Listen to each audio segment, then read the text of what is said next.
Good morning guys, good morning. For today's video, magsasampay tayo ng nilabhan, no?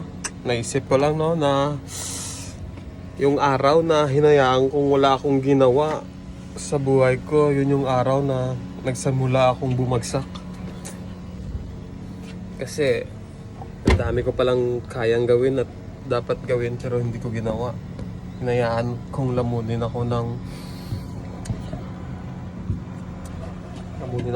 tamad tsaka panghihina.